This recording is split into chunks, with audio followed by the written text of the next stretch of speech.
Hey, Jesus said in Matthew 5:19 to do and teach God's law. This is God's law number 13 on coveting and how to not covet. Hello, everybody. Welcome. This is Jim McCotter. This is the 10th of the 10 commandments. Deuteronomy 5, verse 21. Quote, "You must not covet your neighbor's wife. You must not long for your neighbor's house or land, male or female servant or ox or donkey or anything else that belongs to your neighbor." End quote. This may be the hardest commandment to keep. It has everything to do with what you think.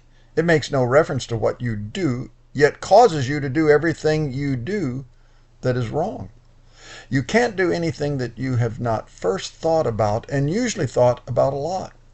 This can be good news or bad news. Here's the good news. You can keep yourself from doing wrong.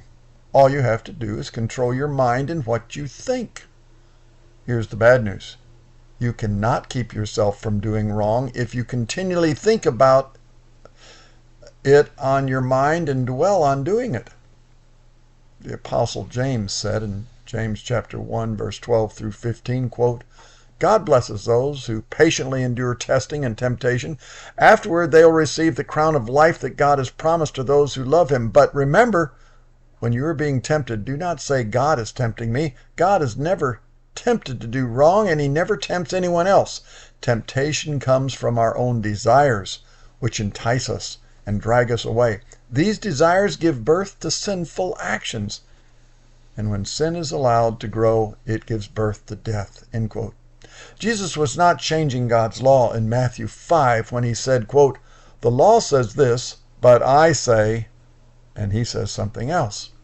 Rather, he was capturing the spirit of the law and also telling us how we can better keep the law by how we think. For example, in Matthew 5:27-28, he says, "You have heard the commandment that says, 'You must not commit adultery.' But I say, anyone who even looks at a woman with lust has already committed adultery with her in his heart." If Jesus was saying the Old Testament law was no longer applicable here, then you would be saying it is wrong to lust in adultery, but not wrong to commit adultery. That is obviously not true. I won't take time here to go over every verse in chapter 5, but if Jesus was nullifying the law, then there would be no basis for how he says to better keep the law, or in other places, how to capture the spirit of the law and how to better love your neighbor. Not to just keep from violating the law and sinning against your neighbor. Moreover, Jesus would be clearly contradicting himself when at the beginning Jesus said in Matthew 5:17-19, and reading in part, Jesus said, quote, "Don't misunderstand why I have come. I did not come to abolish the law of Moses. Until heaven and earth disappear, not even the smallest detail of God's law will disappear until its purpose is achieved. So if you ignore the least commandment and teach others to do the same, you will be called the least in the kingdom of heaven. But anyone who obeys God's laws and teaches them will be called great in the kingdom of heaven." End quote. This is why we're going over all God's law. Jesus summarized his law in Matthew 22:37-40, and reading in part again. Jesus replied, "You must love the Lord your God with all your heart, all your soul, and all your mind. This is the first and greatest commandment. A second is equally important. Love your neighbor as yourself. The entire law and all the demands of the prophets are based on these two commands." End quote. To reject God's law is to reject loving God with all your heart and your neighbor as yourself. All God's law is based on this. Only God's ceremonial law, which Christ fulfilled, is no longer for us today, but all the rest of God's moral law, 10 commandments, statutes, and judgments, is for us personally and for our civil law. John Quincy Adams, the 6th President of the United States, he wrote, as recorded in Letters of John Quincy Adams to his son on the Bible and its teachings, recorded in 1850 by James Alden, he said, quote, The law given on Sinai was a civil and municipal as well as a moral and religious code, end quote.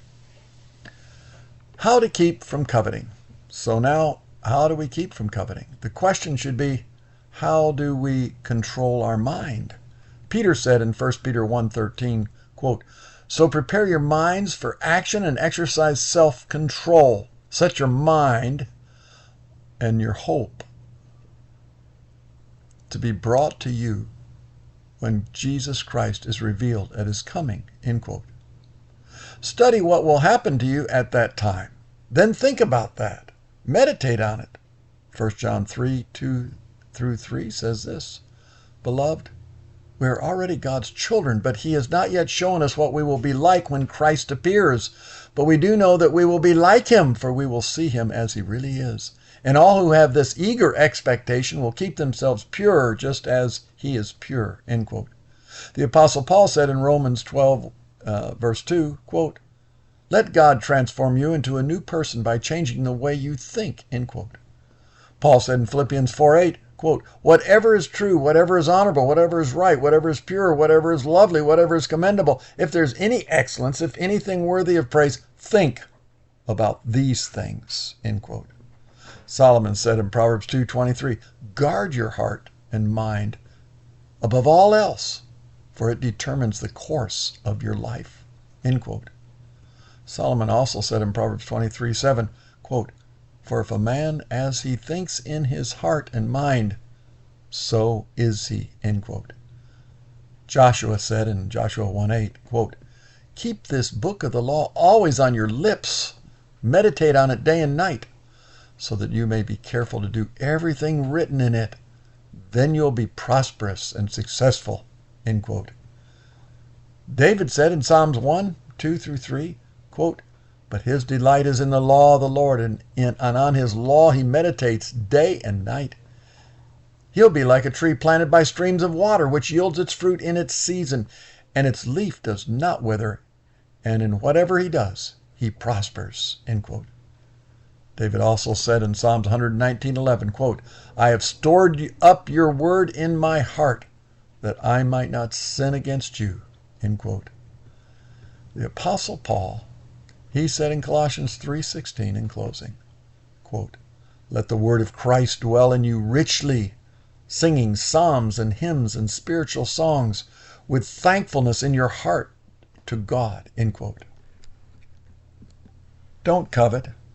Memorize all these verses so you can meditate on them to obey them, and let God transform you into a new person by changing the way you think. Love others. Pray. Start by memorizing one of these verses today.